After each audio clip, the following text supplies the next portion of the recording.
Bad debt.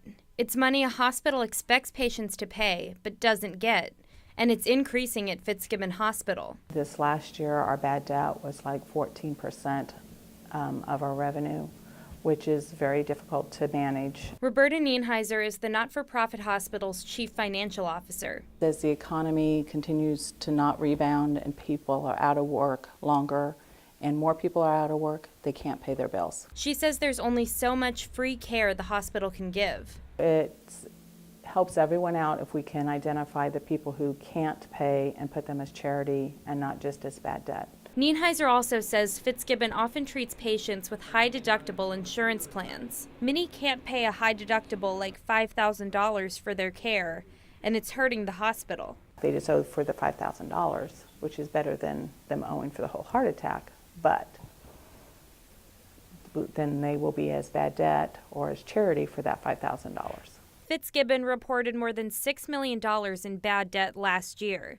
That's up from more than $5 million in 2010 and more than $4 million in 2009. I'm not employed, so therefore I do not have any insurance whatsoever. Missy Taylor and her husband sell invisible fences out of their house in Fulton. Taylor says her medical bills are stacking up.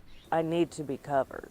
And she can't afford insurance for the small business. I had back surgery and knee surgery last year. For people who don't have employer-supplied insurance or who've had to buy ultra-high deductible plans, the Affordable Care Act will provide an option. It will establish state-run exchanges available at different levels of coverage. The Bronze policy would cover 60% of healthcare costs. Silver would be the benchmark policy in most states and would cover 70%. Gold would cover 80%, and Platinum 90%. I think it's always advisable to buy what you may need, not to overbuy and not to underbuy. So what will happen if the act goes into effect? The answer is there may not be an answer yet. The Affordable Care Act is not fully implemented.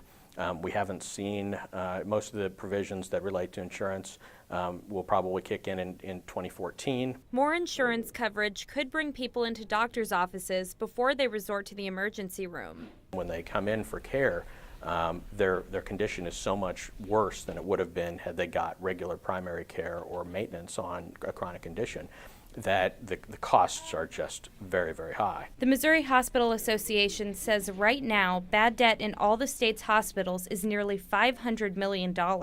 At Fitzgibbon, Nienheiser says the act's effect will depend on future health insurance exchange rates. More insurance coverage could mean less bad debt, but more individual coverage might not mean only good things for the hospital. We'll be expected to do more for more people with less money is our expectation, but hopefully we're wrong.